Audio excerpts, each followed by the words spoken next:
Salam kerajaan. Belum semua, sekali lagi. Salam kerajaan. Haleluya. Saya percaya bahwa kehidupan kita hari demi hari pasti semakin bergelora. Katakan sama-sama, saya semakin bergelora.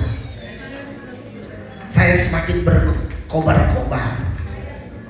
Kenapa? Karena saya percaya ketika saudara sungguh-sungguh melakukan setiap firman yang saudara terima dari rumah Allah ini, hidup saudara seharusnya semakin antusias. Bilang sama-sama, antusias. Hidup saudara seharusnya semakin bergairah saudara. Karena tidak ada firman yang membuat kita akhirnya menjadi lemah. Bilang sama-sama, tidak ada firman yang membuat saya jadi lemah. Intinya begini, kalau saudara menjadi lemah karena dengar firman, artinya saudara nggak terima firman itu. Katakan amin. Tapi kalau saudara terima firman itu, pasti saudara strong. Katakan amin. Katakan yes. Bahkan saya selalu berdoa biar supaya setiap saudara mendengar firman, saudara harus tersinggung. Dengar baik. Saya katakan, setiap kali saudara mendengar firman, saya berdoa supaya saudara selalu tersinggung. Kenapa? Kalau firman tidak pernah menyinggung hidupmu, firman tidak pernah menusuk manusia batinnya saudara, maka saudara tidak akan pernah mau bertobat. Haleluya. Haleluya. Makanya saudara bersyukur kalau saudara punya rumah Allah. Ingat, kalaupun firman sedang menyinggung saudara, dia bukan datang untuk mencelakai diri. Haleluya. Kau pada tenang. Kalau firman datang dalam hidup saudara menyinggung perasaanmu, dia bukan sedang melukai saudara, tapi dia sedang memaking hidup saudara, membentuk hidup saudara. Katakan yes. Supaya kamu itu, supaya saudara, saya dan saudara itu jadi. Bilang supaya saya jadi. Jadi apa? Jadi semakin luar biasa tentunya. Katakan amin. Haleluya. Makanya saya kasihan kalau seandainya ada orang, kenapa nggak ibadah? Soalnya firmannya terlalu keras. Kasihan saudara. Kenapa nggak gereja lagi? Soalnya firmannya terlalu tinggi. Wah, ini lagi. Nggak ada firman yang terlalu tinggi. Yang ada engkau yang tidak mau terima firman. Egomu yang tinggi, bukan firmannya yang tinggi. Kita yang nggak mau merendahkan diri. Makanya ketika engkau mendengar firman, rendahkanlah dirimu. Amin. Supaya apa? Firman masuk, masuk dia. Kenapa firman nggak masuk? Mentok mulu, nggak masuk terus nih. Firman nggak masuk. Kenapa nggak masuk? Karena terlalu keras. Amin. Jadi bilang sama-sama, saya harus melembutkan hati saya supaya firman masuk. Haleluya. Hari ini saya ingin menyampaikan kebenaran firman Tuhan. Ada satu firman Tuhan yang saya terima dari orang tua rohani yang memberkati hidup saya. Dan saya rindu saudara pun diberkati oleh Tuhan. Coba kita baca, ada satu pembacaan firman Tuhan luar biasa. 1 Korintus pasalnya yang ke-2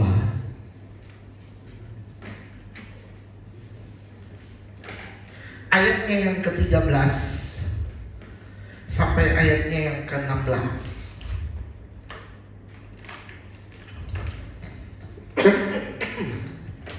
1 Korintus 2 ayat 13 sampai ayat 16. Ini sering sekali kadang-kadang saya suka baca. Kalau saudara hadir terus pasti saudara tahu. Yang sudah ketemu katakan amin.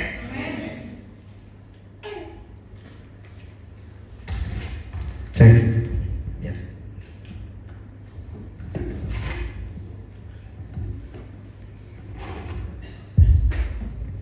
Ya, mari kita baca bersama-sama. ayat 13 sampai ayat 16. 1, 2, 3. Dan karena kami menafsirkan hal-hal rohani kepada mereka yang mempunyai roh, kami berkata-kata tentang karunia-karunia Allah dengan perkataan yang bukan diajarkan kepada kami oleh hikmat manusia, tetapi oleh roh. Tetapi manusia duniawi tidak menerima apa yang berasal dari roh Allah, karena hal itu baginya adalah suatu kebodohan, dan ia tidak dapat memahaminya, sebab hal itu hanya dapat dinilai secara rohani. 15. Tetapi manusia rohani menilai segala sesuatu, tetapi ia sendiri tidak dinilai oleh orang lain. 16. Sebab siapakah yang mengetahui pikiran Tuhan sehingga ia dapat menasehati dia? Tetapi kami memiliki pikiran Kristus. Ayat 16 sekali lagi baca dengan suara yang nyaring. 1, 2, 3. Sebab siapakah yang mengetahui pikiran Tuhan sehingga ia dapat menasehati dia? Tetapi kami memiliki pikiran Kristus. Katakan amin. Katakan yes. Begini, saya ingin agar supaya hari ini kita harus clear dengan segala sesuatu yang kita dengar. Katakan amin. Kalau saudara perhatikan, di sini ada bicara tentang duniawi, rohani, bahkan pikiran Kristus. Kalau kita lihat di di ayatnya yang ke-6, perikopnya itu hikmat yang benar. Bilang sama-sama, hikmat yang benar. Pikiran duniawi, bahkan pikiran agamawi, kita harus ubah menjadi pikiran Kristus. Katakan amin. Yang pertama, kalau kita lihat, kita baca pada ayat 16. Ayat 16 sekali lagi kita baca. Sebab siapakah yang mengetahui pikiran Tuhan sehingga ia dapat menasihati dia? Tetapi kami memiliki pikiran Kristus. Bilang sama-sama, pikiran Kristus. Nature kita yang baru, bilang nature saya yang baru, bahwa kita bukan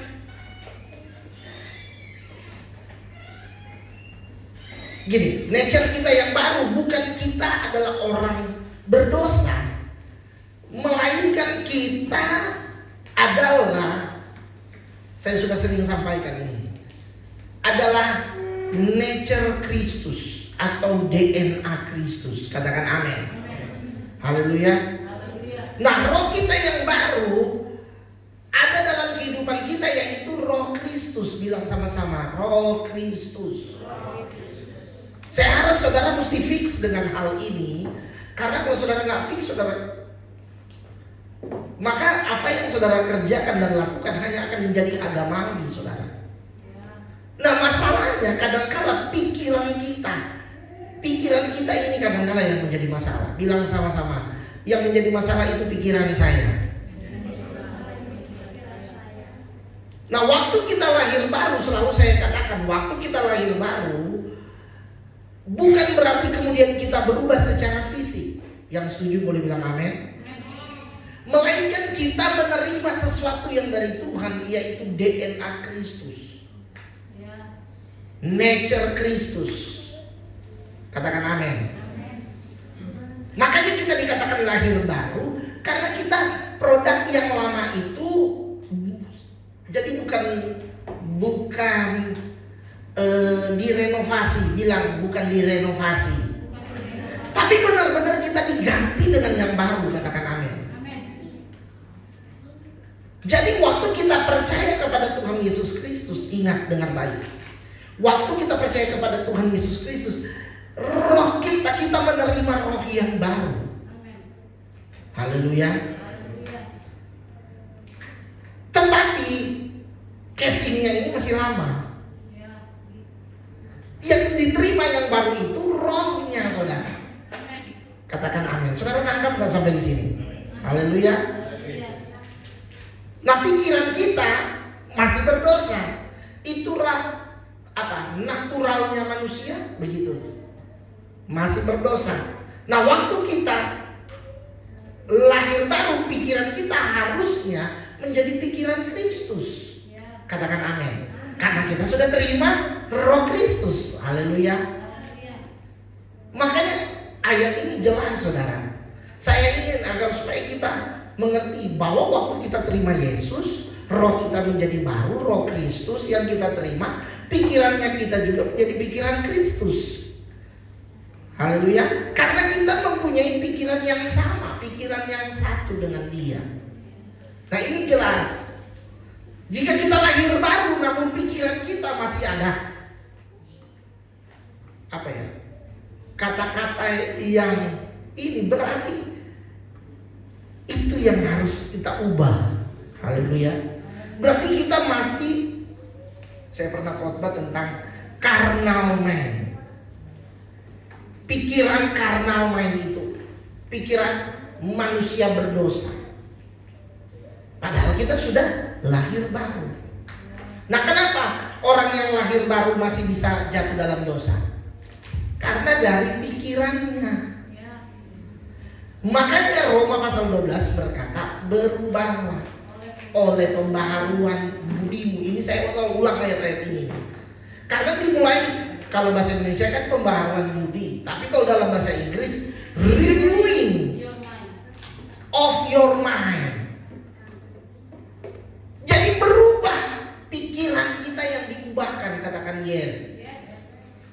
Nah, ada banyak orang Kristen, mereka tidak punya pikiran Kristus, tapi yang ada, yang selalu mereka agung-agungkan, pikiran positif. Dengar baik saya mau bilang, pikiran Kristus dan pikiran positif itu berbeda. Bilang sama-sama berbeda. Pikiran positif, banyak orang yang punya pikiran positif, tapi belum tentu dia memiliki pikiran Kristus.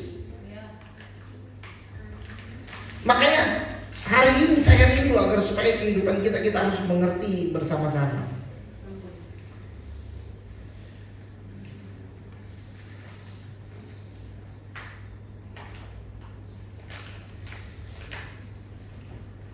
Nah, di zaman sekarang, saudara, banyak orang percaya dengan dua jenis pola pikiran. Zaman sekarang, yang pertama pikiran agamawi, bilang sama-sama pikiran agamawi. Yang kedua adalah pikiran duniawi. Tetapi firman Tuhan mengajarkan bahwa orang percaya tidak boleh hidup dengan kedua pola pikir ini, saudara. Katakan amin. Sebaliknya kita dipanggil, bilang saya dipanggil. Sekali lagi, bilang sama-sama, saya dipanggil supaya memiliki pikiran Kristus. Bukan pikiran duniawi, bukan pikiran agamawi, tapi yang Tuhan mau kita memiliki pikiran Kristus. Katakan amin. Nah, memang apa bedanya? Apa perbedaan antara pikiran agamawi, duniawi, dan pikiran Kristus? Ini yang kadang-kadang mungkin jadi pertanyaan dalam kehidupan kita. Nah, kita mau belajar lewat firman Tuhan bahwa yang Tuhan mau dan Tuhan inginkan agar supaya pikiran kita itu adalah pikiran Kristus, bukan pikiran agamawi. Kenapa saya mesti tegas dalam hal ini, saudara? Karena pikiran agamawi adalah pola pikir yang hanya menekankan kepada ritual, yang hanya menekankan kepada aturan-aturan, yang hanya menekankan kepada tradisi-tradisi, apalagi yang hanya menekankan kepada hal-hal yang bersifat peribadatan, tetapi tidak memiliki hubungan pribadi dengan Tuhan. Makanya saya mau katakan kepada saudara yang beribadah hari ini, jangan bangga dengan peribadatanmu kalau engkau cuma sampai di titik memiliki pikiran agamawi. Kenapa demikian? Karena banyak kita temukan orang-orang yang punya pemikiran agamawi. Bahkan Alkitab selalu bilang itu di akhir zaman, waduh, contohnya apa? Mengutamakan acara ritual-ritual daripada hati. Bukankah banyak yang kadang-kadang kita, wah kayaknya kalau ibadah mengedepankan liturginya dan sebagainya. Ya kalau seandainya mereka melakukan itu, tapi yang Tuhan mau agar supaya hati kita harus melekat dengan Dia. Katakan amin. Haleluya. Orang yang punya pikiran agamawi biasanya kecenderungannya suka menghakimi orang. Cepat sekali untuk menghakimi orang. Orang yang punya pikiran agamawi, kecenderungannya merasa diri benar. Contohnya banyak di Alkitab. Sekarang juga banyak orang yang agamawi, kayaknya gampang banget. Berdosa, nggak layak. Bukankah orang ahli-ahli Taurat melakukan hal itu?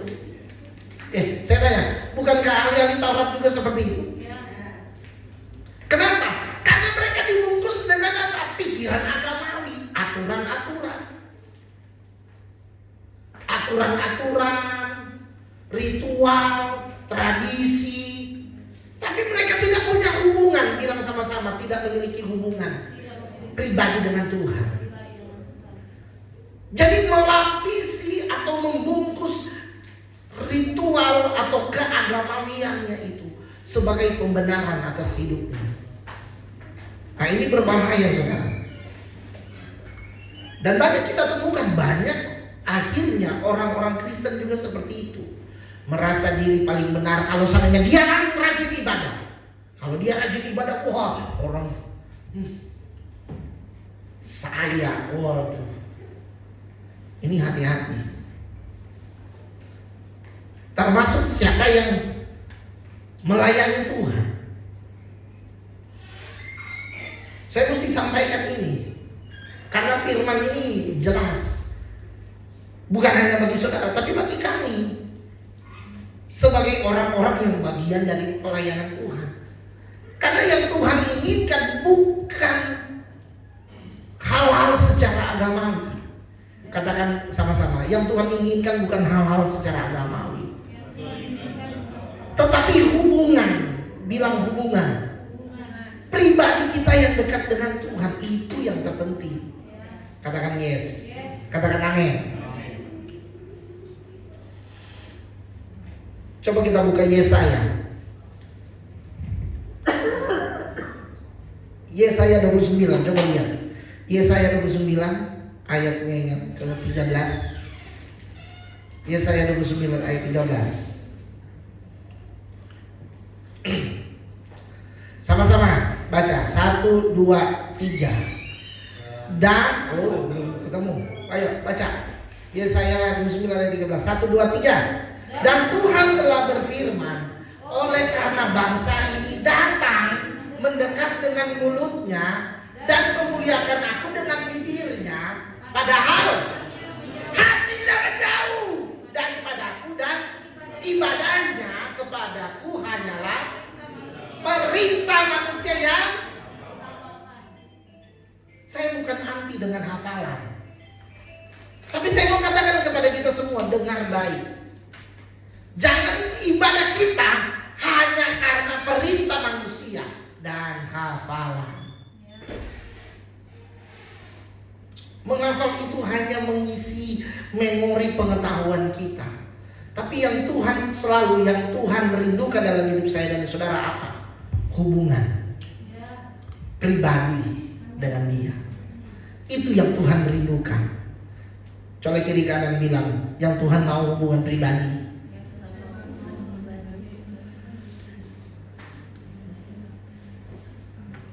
Jangan cuma nyanyi, ku terhubung denganmu, tapi terhubungnya cuma hari Minggu. Haleluya. Udah mulai ada getaran-getaran tersinggungnya? Belum, nanti pasti ada. Saya mau supaya saudara dengar firman perlu tersinggung supaya kehidupan saudara diubahkan. Asal bertobat. Tapi kalau tersinggung dan kemudian nggak bertobat, akhirnya jadi pengkhianat, saudara. Sama seperti Yudas. Waktu firman dilepaskan, dia bilang bukan aku Tuhan. Ini kan masih momen-momen Paskah kan kita. Jadi saya mau ingatkan saudara, kalau firman dilepaskan, jangan saudara tersinggung tapi nggak mau bertobat. Tapi biar kau tersinggung tapi kamu mau bertobat, artinya hidupmu mau diubahkan, mau dibentuk oleh Tuhan. Jadi, haleluya. Dan bertobatnya bukan bertobat tomat, habis tobat kumat. Itu Yudas begitu tuh. Cuma sampai di menyesal. Dia menyesal karena sudah menyerahkan Yesus. Tapi kemudian apa? Langkah terakhirnya bunuh diri. Itu bukan bertobat. Banyak orang waktu dengar firman menangis. Oh iya saya. Tapi nggak berubah. Pulang akhirnya apa? Saya nggak mau ke gereja lagi. Saya nggak mau ibadah lagi. Kenapa? Ya karena bertobatnya cuma sampai di titik penyesalan. Nggak bertobat Petrus. Menangis sama. Yudas Petrus menangis sama. Tapi Petrus, sungguh engkau tahu bahwa aku mengasihi engkau. Petrus, benarkah engkau mengasihi aku lebih dari mereka semua? Yesus, kau tahu aku mengasihi engkau. Bicara hubungan pribadi. Petrus, 3 kali nih, apa benar engkau mengasihi aku lebih dari mereka semua ini? Maka Petrus menangis lagi. Dia bilang, Tuhan, kau tahu isi hati. Makanya ketika dengar firman, rendahkan diri saudara. Rendahkan hati saudara. Supaya firman masuk set. Dan itu akan membuat bukan cuma sampai penyesalan menangis, tapi menangis dan bertobat. Dengar firman menangis. Jangan, tapi saya bilang jangan saudara menangis hari ini. Paling saudara menangis kalau dengar penyembahan. Kalau lagi menyembah baru saudara menangis. Lucu. Rata-rata murid-murid mereka waktu menangis kapan? Dengar firman, bukan waktu penyembahan. Karena waktu penyembahan engkau menangis bukan rohmu yang sedang bergelora, tapi jiwa saudara. Oh iya, pikiran saudara. Makanya kita harus memiliki pikiran Kristus, bukan pikiran agamawi. Katakan amin. Makanya saya bilang jangan lagi pakai lagu-lagu yang cuma mengobok-ngobok jiwa saudara. Jangan senang-senang dengar lagu yang hanya untuk kesenangan jiwa saudara. Tapi cari lagu yang membangkitkan roh saudara. Itu yang akan membuat saudara berubah. Itu yang akan membuat saudara naik level rohani. Jangan lagu pulangkan saja aku pada ibuku. Oh, pulang beneran tuh.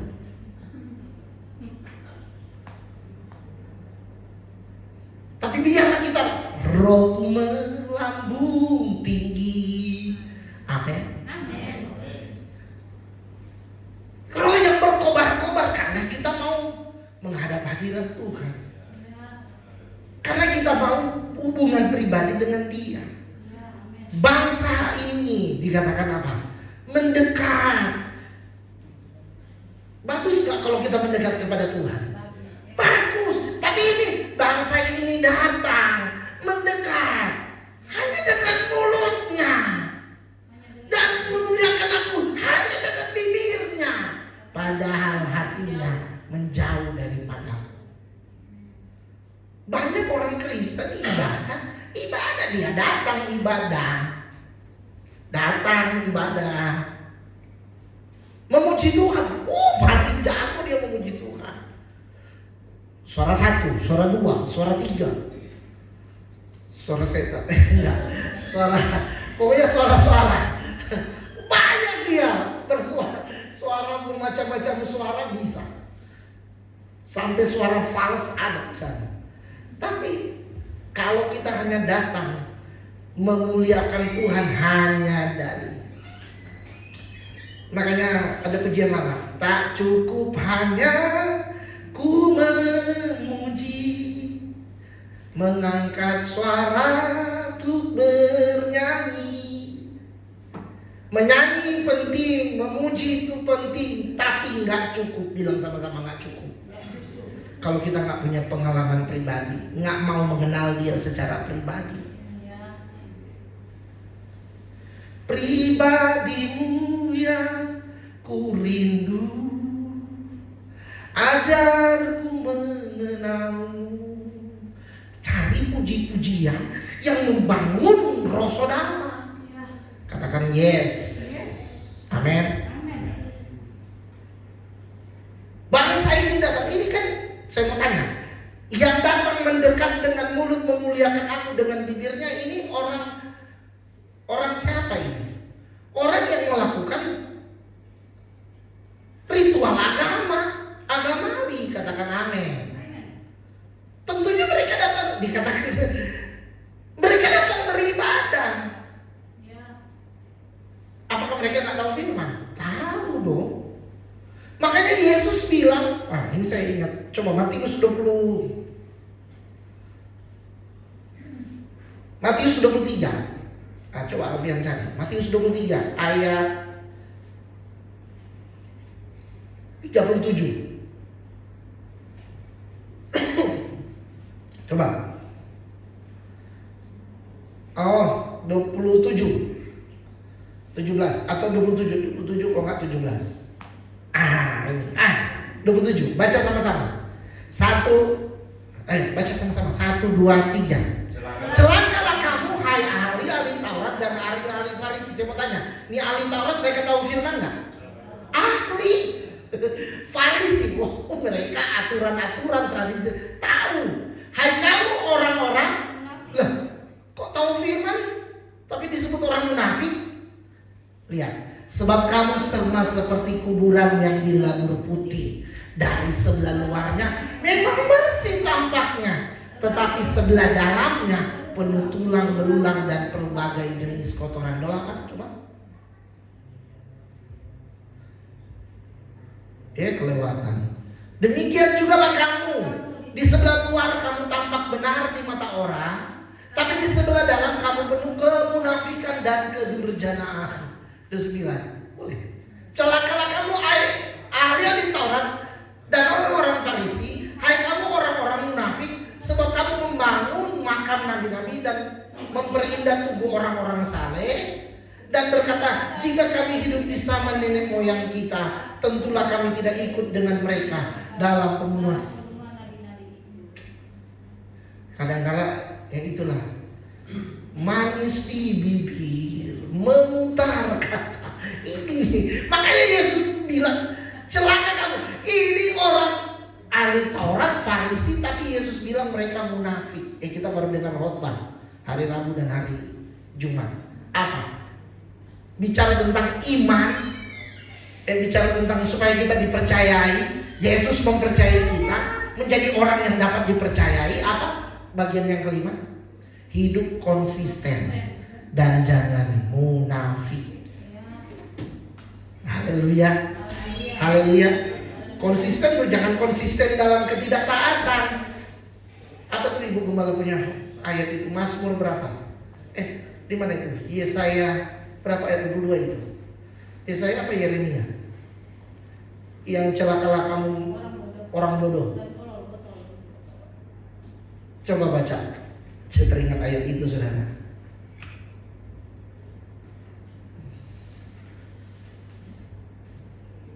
Mana itu?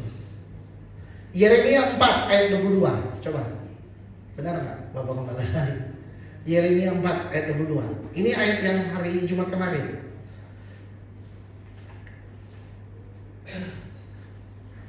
Baca sama-sama. 1, 2, 3. Sungguh bodohlah umatku itu. Mereka tidak mengenal aku. Mereka adalah anak-anak apa? Tolol dan tidak mempunyai pengertian. Mereka pintar untuk berbuat jahat, tetapi berbuat baik mereka tidak tahu. Makanya saya bilang, ini orang-orang botol karena nggak mengenal Tuhan. Setia, mereka itu orang setia, tapi setia dalam kejahatan. Saya rindu saudara setia bukan dalam kejahatan, setia bukan dalam kemalasan, setia bukan dalam kecurangan, setia. Jangan setia dengan hal itu, supaya kita nggak disebut bodoh dan tolol, botol. Tapi biarlah kita menjadi orang-orang yang berhikmat. Bilang kiri kanan, kamu harus jadi orang berhikmat. Jadi jelas ini, kembali lagi ke Matius tadi 23 ayat 27 tadi. Celaka kamu, hai ahli Taurat, ahli Farisi, hai orang-orang munafik. Nah, orang Farisi, orang ahli Taurat ini saudara, mereka hanya memiliki pikiran agamawi. Mereka tahu hukum Tuhan, benar? Benar kan? Mereka tahu hukum-hukum Tuhan. Ayat-ayat mereka hafal.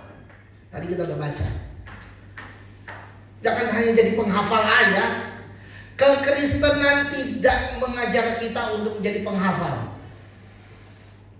Benar? Tapi kalau kita penghafal, itu lebih bagus. Tapi lebih bagus lagi kita menjadi pelaku, bukan penghafal. Karena firman Tuhan bilang, ini ahli Taurat, ahli loh. Bukan orang amatir, bukan baru. Ini ahli. Kalau bicara ahli berarti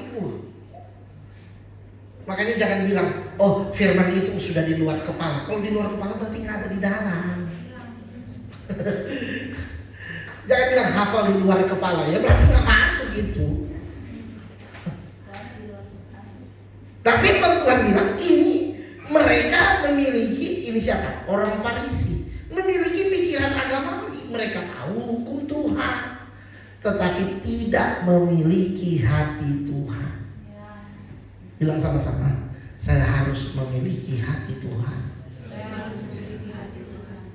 Mereka mengerti hukum Tuhan, tetapi tidak memahami hati Allah. Bilang, saya harus memahami hati Allah. Jadi memahami hati Allah, memiliki hati Allah, memiliki kasih Tuhan, katakan amin. Haleluya.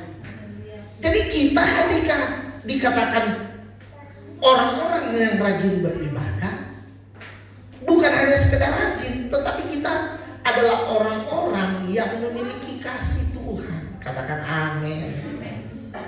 Haleluya. Nah jadi itu yang pertama, bicara tentang pikiran agamawi. Yang kedua bicara tentang apa tadi saya? Pikiran duniawi. Nah ini ada perbedaan. Karena kembali lagi di 1 Korintus 2 tadi, di ayat 14, tapi manusia duniawi tidak menerima apa yang berasal dari roh Allah, karena hal itu baginya adalah suatu kebodohan, dan ia tidak dapat memahaminya, sebab hal itu hanya dapat dinilai secara rohani. Yang kedua, pikiran duniawi hanya berfokus kepada manusia, bukan kepada Tuhan. Bilang sama-sama, pikiran duniawi hanya berfokus pada manusia, bukan kepada Tuhan. Nah, pikiran duniawi ini adalah pola pikir yang dipengaruhi oleh nilai-nilai dunia. Saya sudah pernah khotbah waktu itu.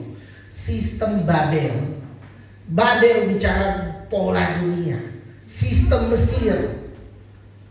Babel sama, perbudakan, penyembahan berhala. Itu pola-pola dunia. Kalau saya bilang perbudakan, penyembahan berhala, jangan saudara langsung pikir, oh sembah pohon, sembah patung. Enggak seperti itu. Zaman sekarang mungkin saudara nggak menyembah pohon dan patung. Apa itu?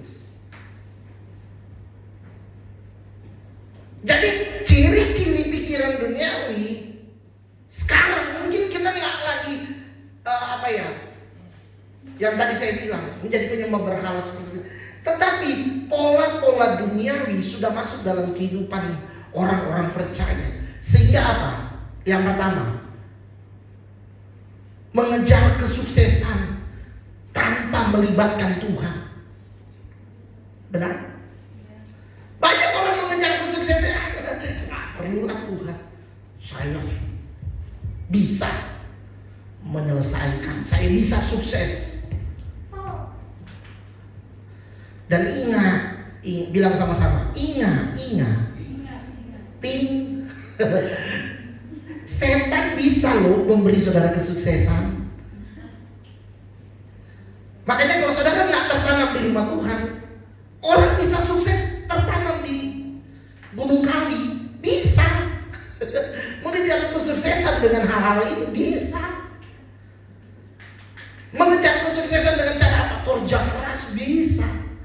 Tapi saya mau bilang, kesuksesan tanpa Tuhan itu semu. Nggak benar-benar sukses. Nah, masalahnya pola-pola duniawi ini sudah masuk dalam kehidupan kita. Sehingga banyak orang yang penting mah sekarang mah nggak usah lah gereja, nggak usah ibadah. Yang penting kita rajin. Senin sampai Minggu cari duit terus. Senin sampai. Apa Yesus bilang? Apa yang dapat menggantikan nyawa kita? Harta benda nggak bisa, saudara. Buat apa kita ayat itu bunyinya? Memiliki seluruh dunia ini, tapi kamu kehilangan. Nah, masalahnya yang membuat kita mendapatkan hidup itu hanya melalui Yesus. Katakan amin. Makanya Yesus berikan bagi saya dan saudara bukan harta benda, bukan sorga, tapi hidup yang diberikan. Karena hidup itu penting. Bilang sama-sama, hidup itu penting. Saudara dengar lagi khotbah Bapak Gembala di YouTube tentang eternal life. Hidup kekal itu. Terus saudara makin paham. Nah, hari ini banyak orang-orang, saya nggak bilang orang-orang percaya, tapi orang-orang Kristen sekarang pikirannya dipengaruhi oleh pikiran duniawi. Apa itu pikiran duniawi? Yang dipola oleh nilai-nilai duniawi. Seperti tadi, mengejar kesuksesan tanpa Tuhan. Apalagi hidup berdasarkan apa? Logika. Semua dibikin, nggak bisa. Hal-hal natural bisa kita pikirkan secara logika. Tapi bicara spiritual nggak ada, nggak nyampe kalau kita. Makanya harus diubah pikiran kita. Katakan amin. Kalau kita berpikir logika, dia nggak masuk. Saya kemarin berkhotbah ini. Rumus Alkitab 5 tambah 2 bukan 7, tapi 5 tambah 2 sama dengan 12. Nggak masuk. Matematika kan bicara tentang logika kan? Ya nggak pernah masuk. Air berubah menjadi air anggur. Jangan bilang anggur ya. Kalau anggur berarti buah dong. Air biasa berubah menjadi air anggur. Haleluya. Kalau mau pakai logika nggak mungkin Yesus dan Petrus bisa berjalan di atas air. Yang nggak bisa. Itu ada gaya gravitasi. Nggak bisa. Sedangkan Tuhan mau kita berpikir, bukan secara duniawi lagi. Pola-pola duniawi ini, 1, mengejar kesuksesan tanpa Tuhan. 2, mengandalkan logika manusia saja. Yang ketiga, hidup hanya berdasarkan perasaan. Bilang kiri kanan, jangan hidup berdasarkan perasaan. Maksudnya apa? Dikit-dikit baper. Itu orang baper tuh susah. Orang baper susah masuk surga. Bilang orang baper susah masuk surga. Kenapa? Karena dikit-dikit perasaannya yang dipentingkan. Termasuk saudara waktu dengar firman Tuhan ini, kalau saudara baper, sudah. Nggak jadi. Supaya jadi jangan baper. Karena kita sedang dipola dan dibentuk oleh Tuhan. Katakan amin. Yang keempat apa? Orang yang berpikir secara duniawi ini selalu mengutamakan kenyamanan.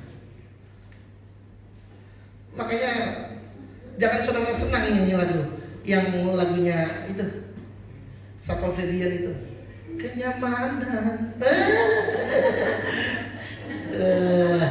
Saudara kebanyakan dengar lagu, cari lagu-lagu, makanya bukan baper, bukan lagu-lagu yang menggoncang perasaanmu, menggoncang rohmu. Katakan amin. Haleluya. Hari ini yang saudara isi pola-pola duniawi.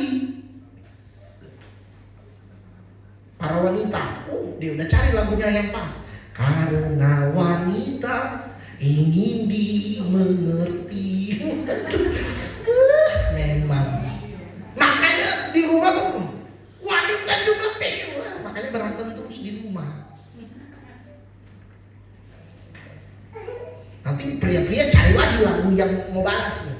Apa lagunya? Itu pola-pola duniawi. Makanya kita harus keluar. Makanya kenapa umat Israel apa namanya? Tuhan bilang begini. Mereka nggak ada yang masuk ke tanah Kanaan.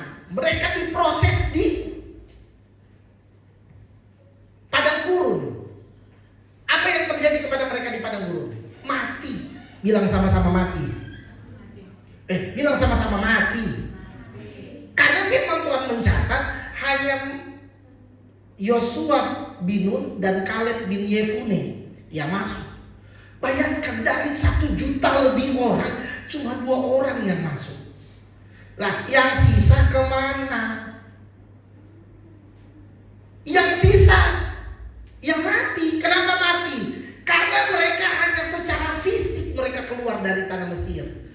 Tapi pola-pola Mesir tidak pernah keluar dari hidup mereka.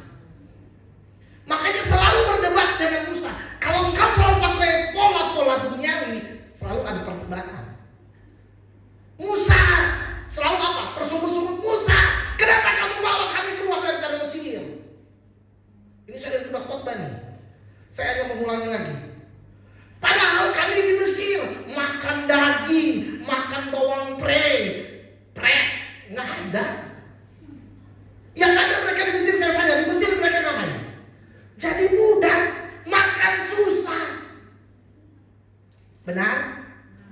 Tapi karena pola Mesir nggak keluar dari pikiran mereka, mereka ngada-ngada. Orang begitu tuh.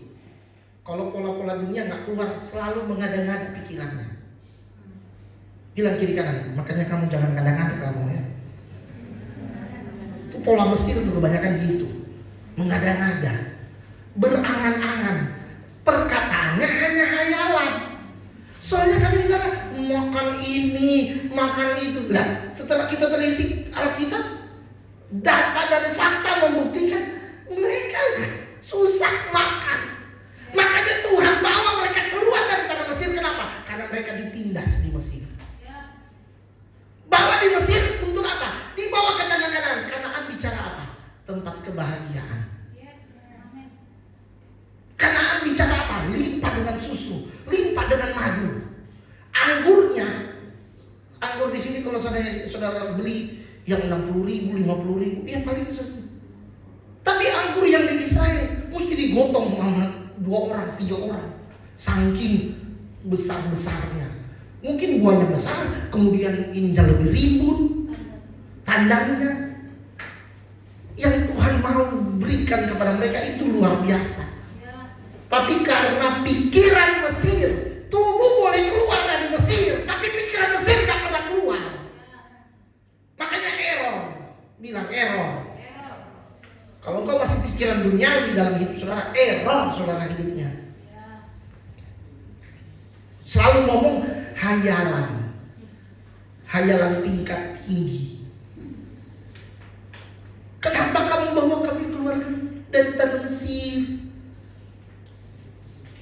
Padahal kami di Mesir enak. Kami makan bawang prei. Bilangan 11. Gembala ingat. Supaya lengkap bacanya. Bilangan pasal 11 ayatnya yang ke 5 atau dari ayat 4 deh, dari ayat 4. Saya hanya mengingatkan saudara. Nah, baca dari ayat 4. Orang-orang bajingan, bilang orang-orang bajingan. Yang ada di antara mereka kemasukan nafsu rakus. Dan orang-orang Israel menangis pula serta berkata, siapakah yang akan memberi kita makan daging? Coba ayat 5. Kita teringat kepada ikan yang kita makan di Mesir dengan tidak bayar apa-apa. Saya bertanya, benar nggak mereka makan ikan di Mesir? Nggak ada. Terus benar nggak mereka nggak bayar apa-apa? Mereka kerja paksa, ditindas kepada mentimun dan semangka, bawang prei, tadi saya bilang prei, bawang merah, bawang putih, terus apa lagi? Tapi sekarang kita kurus kering, tidak ada satupun kecuali mana ini saja yang kita lihat. Lihat ini orang-orang bajingan, nggak tahu bersyukur. Bilang kiri kanan, jangan jadi orang bajingan. Tahu diri, bersyukur. Amin. Amin. Ini kenapa orang tingkat tinggi khayalannya? Mereka nggak makan ini, tapi mereka bilang, makan mentimun, semangka. Semangka dari mana? Mentimun dari mana? Orang budak kok yang makan itu ya. Mereka budak makan kerja paksa. Kenapa Tuhan gak kasih mereka keluar? Karena mereka diperbudak, ditindas. Makanya Tuhan suruh Musa keluarkan mereka. Ini luar biasa, saudara. Tapi karena apa? Pikirannya belum diubahkan. Tubuhnya dibawa keluar dari Mesir, tapi pikiran duniawinya masih ketinggalan. Makanya sama seperti siapa itu? Istri Lot, Nyonya Lot. Tubuhnya mau lari nih, tapi pikirannya, aduh, hartaku banyak. Padahal sudah ada perintah. Waktu engkau menyingkir lari, jangan menoleh ke belakang. Susah banget sih, lari aja. Dengar-dengaran, makanya dengar-dengaran itu penting. Bilang kiri kanan, dengar-dengaran itu penting. Kalau salah mendengar, itu tersesat. Banyak orang di gereja mendengarnya salah. Makanya Bapak Gembala selalu bilang, hati-hati dengan apa yang kau dengar. Perhatikan siapa yang kau dengar. Apa yang kau dengar, bicara tentang apa, konten yang kau dengar. Jangan asal mendengar. Bu, kenapa nggak ibadah? Oh, saya ibadah. Nah, ibadah di mana? Di YouTube.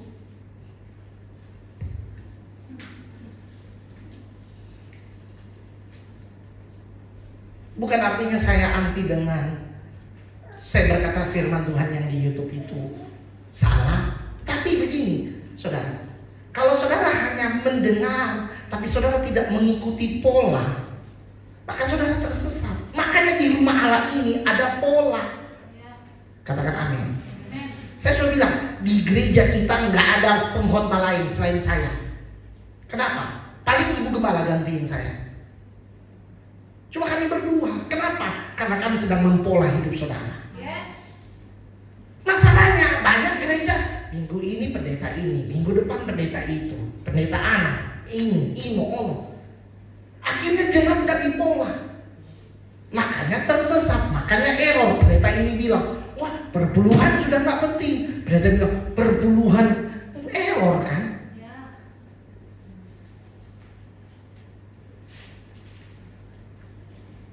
Pendeta yang satu bilang, wah, Trinitas. Yang satu bilang, wah, yang ada oneness. Nah, bingung saudara. Makanya saudara harus punya rumah. Bilang, saya harus punya rumah. Kalau punya rumah berarti harus ada apa di sana? Orangnya. Karena kalau di dalam rumah itu ada keluarga. Saya sebagai kepala keluarganya, sebagai orang tua rohani. Kalau di rumah secara natural, saya jadi bapaknya, saya kasih makan anak-anak.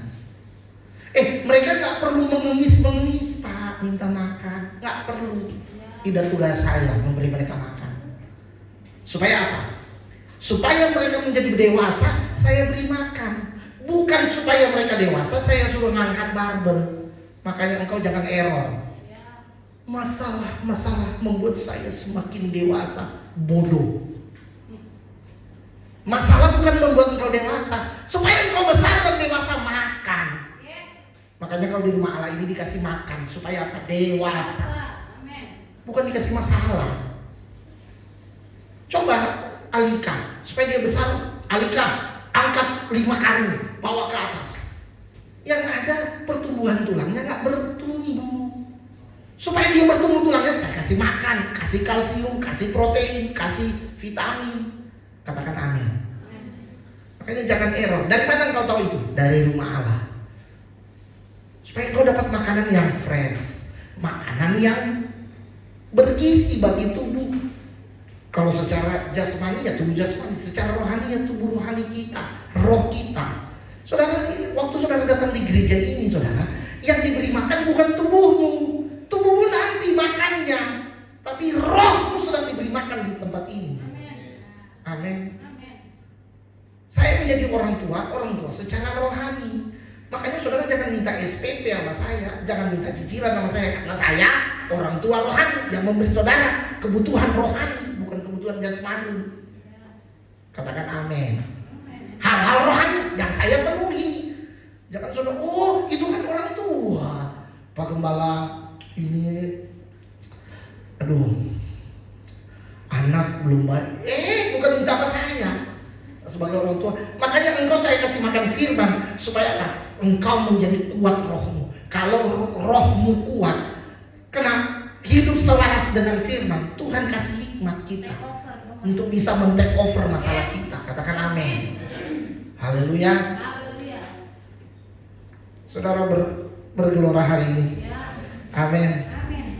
Saya rindu kehidupan kita harus makin strong. Coba Roma 8 ayatnya yang kelima. Roma 8 ayat 5 atau ayat 5 dulu. Ayat 5 dan 6. Ayo kita baca sama-sama. 1, 2, 3. Sebab mereka yang hidup menurut daging memikirkan hal-hal yang dari daging. Mereka yang hidup menurut roh memikirkan hal-hal yang dari 6. Karena keinginan daging adalah, bilang sama-sama, keinginan daging maut. Tetapi keinginan roh adalah hidup dan damai sejahtera. Katakan yes. Katakan amin. Coba lihat Yakobus 3 ayat 15. Yakobus 3 ayat 15.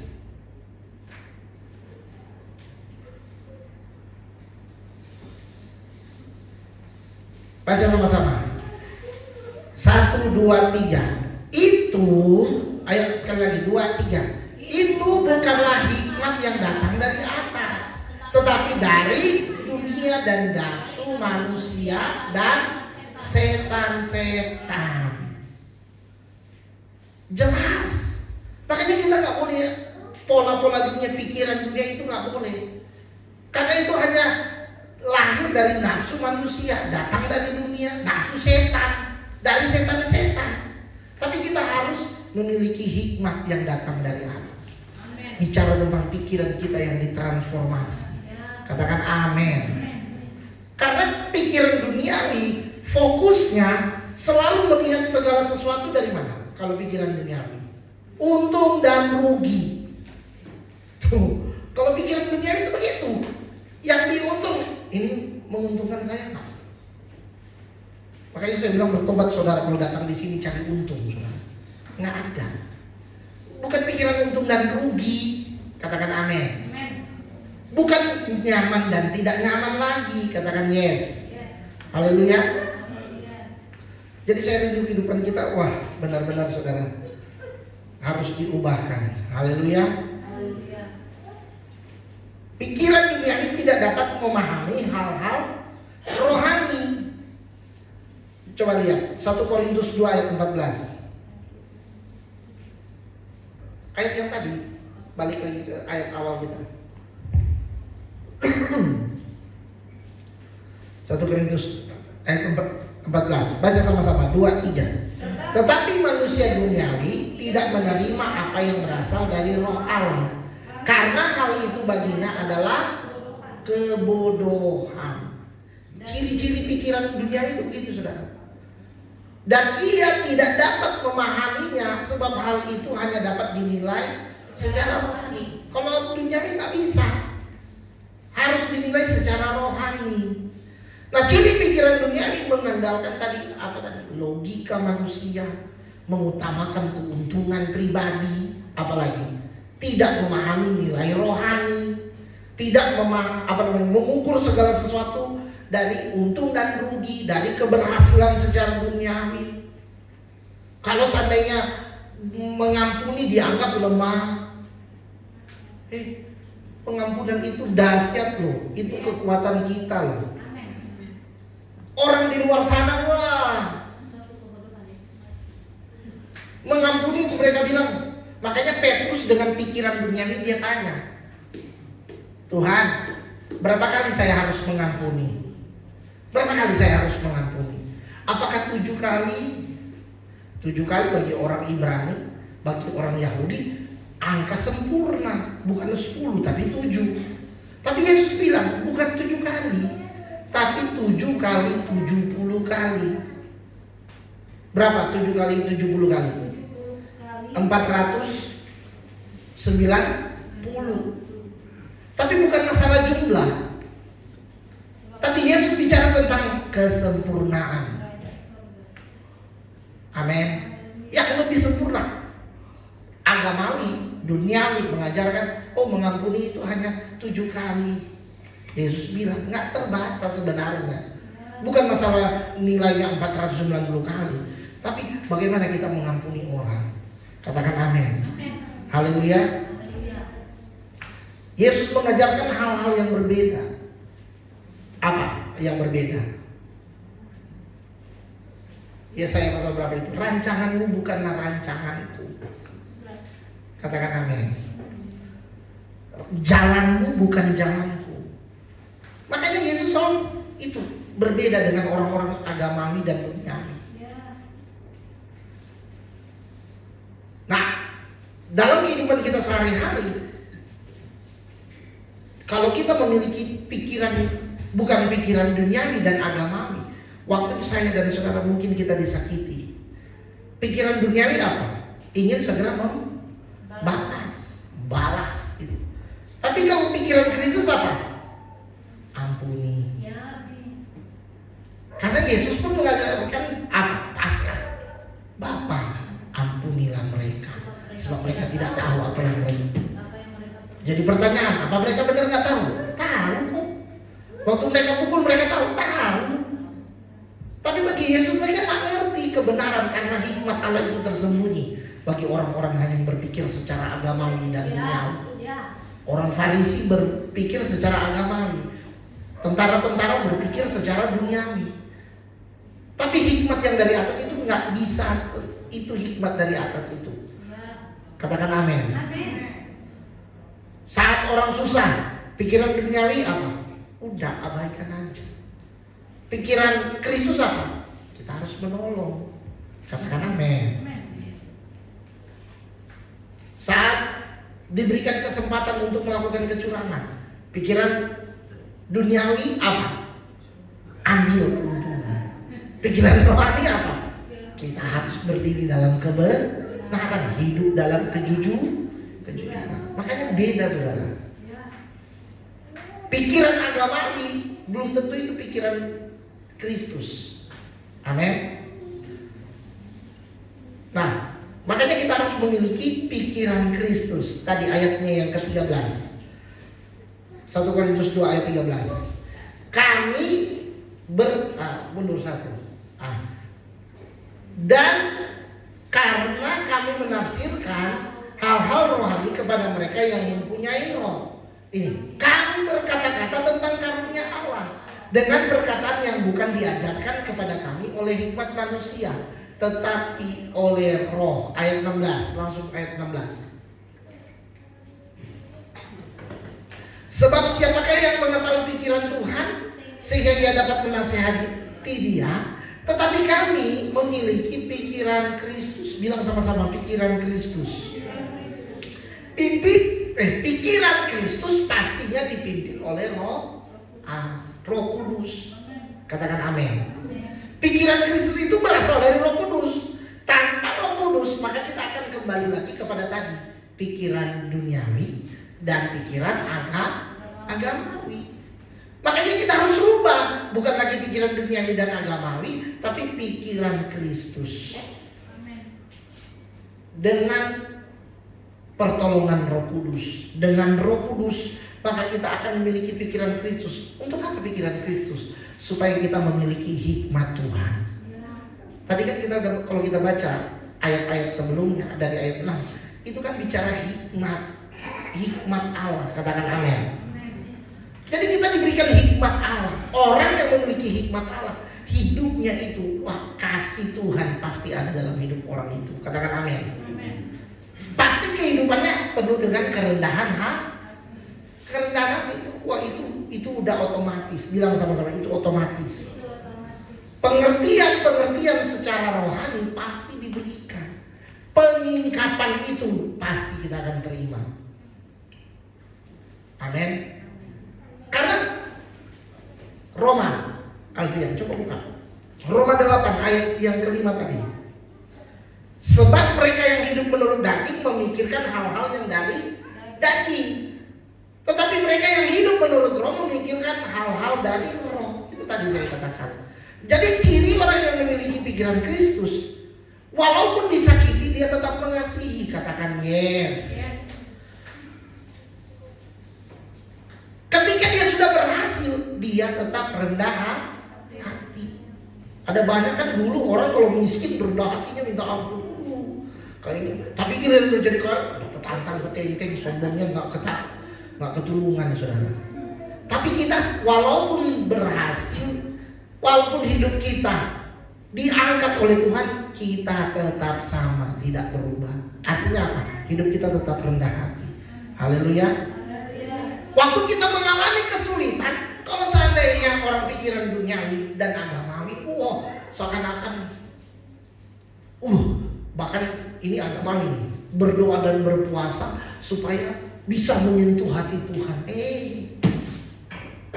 Doa dan puasa itu bukan supaya Tuhan tersentuh, tapi mencari kehendak Tuhan. Amin. Jadi saya mau katakan kepada, waktu kita mengalami kesulitan, tapi kalau orang yang punya hikmat yang dari atas, yaitu pikiran Kristus, maka dia akan tetap sabar dalam kesulitan. Orang dunia bilang apa? Sabar. Sabar itu ada di sisi pagar, katanya. Tapi kita tetap sabar. Bilang kiri kanan, saudara. Kalau kesulitan tetap sabar. Disakiti ataupun kita tetap mengampuni. Bukan cuma mengampuni, tapi saya mau katakan mengampuni tanpa syarat. Katakan yes. Nah, orang yang memiliki pikiran Kristus, dia pasti punya penilaian rohani. Katakan amin. Manusia rohani menilai segala sesuatu. Orang dengan pikiran Kristus tidak terpengaruh dengan dunia lagi. Katakan amin. Orang yang punya pikiran Kristus, maka dia tidak akan mudah tersinggung. Makanya walaupun saya bilang tadi, saya rindu saudara waktu dengar firman, saudara tersinggung. Tapi kalau saudara punya pikiran Kristus, pasti saudara nggak tersinggung. Amin. Ya karena yang ngomong itu bukan cuma gembala, tapi orang tua rohani. Nggak ada maksud jahat, tapi semua firman untuk kebaikan saudara. Haleluya. Haleluya. Tidak mudah menghakimi orang. Sekalipun kita rajin-rajin gereja, tapi melihat orang yang dalam, mungkin belum, tapi kita menjadi orang yang, ayo kita bangun sama-sama. Saya selalu bilang, kalau setan tidak bisa membuat saudara menjadi orang jahat, dia membuat saudara merasa orang paling benar, sehingga saudara gampang sekali menunjuk orang. Ada lagu Pantekostal zaman lama, jangan menyesala orang lain, pandang saja Yesus, pandang terus padanya, jangan menoleh salah. Lupa saya lagunya. Pandang saja, jangan pandang salah orang lain, pandang saja Yesus. Katakan amin. Jangan usah pandang salah orang lain, kita mau pandang saja kepada Yesus. Orang yang punya pemikiran Kristus, dia yang menilai secara hal-hal rohani. Dia nggak mungkin menghakimi orang, nggak merasa hidup lebih benar. Amin. Saudara hidup benar. Orang yang hidup benar dia nggak merasa benar. Amin. Orang yang hidup benar dia pasti akan dia pasti akan lebih rendah hati, saudara, lebih mengasihi. Katakan amin. Haleluya. Jadi kalau dunia melihat kegagalan, orang dengan pikiran Kristus melihat apa? Kalau gagal itu dilihat itu bukan kegagalan, tapi itu proses. Bilang sama-sama, itu proses. Dunia melihat penderitaan, tapi orang yang punya pemikiran Kristus apa? Melihat ini pembentukan iman saya. Kegagalan enggak, ini bentuk supaya saya menjadi semakin dewasa. Katakan amin. Jadi pikiran kita harus terus diperbaharui. Katakan amin. Bagaimana memiliki pikiran Kristus? Satu, bilang sama-sama, satu. Isi pikiran dengan firman Tuhan. Mazmur pasal berapa itu? 119 ayat 105. Mazmur 119 ayat 105.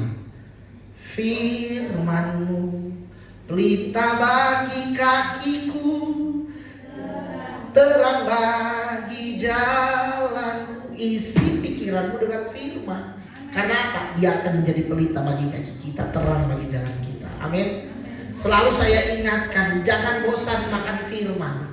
Bilang, jangan bosan makan firman. Kok Bapak Gembala bilang makan bukan dengar? Kalau engkau cuma dengar, saudara, itu nggak masuk. Tapi kalau kau makan, nah makanan pasti masuk. Amin. Makanya jadikan firman itu seperti makanan dalam hidup saudara. Karena roh saudara sedang makan firman, bukan dengar. Itu pola lama saudara. Tapi kita mau makan firman. Amin.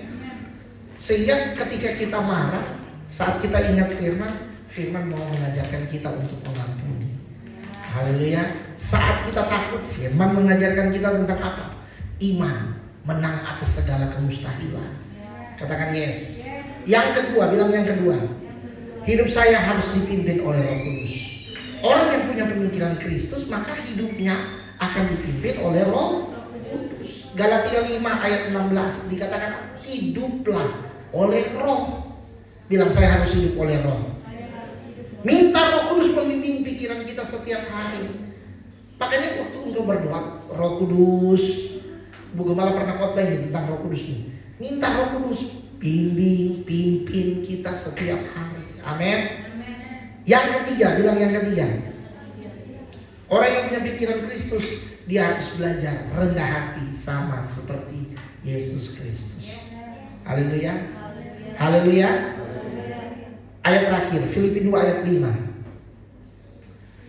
Filipi 2 ayat 5. Baca sama-sama. Satu, belum ini. Filipi 2 ayat 5. Hendaklah, ada kata 1, 2, 3.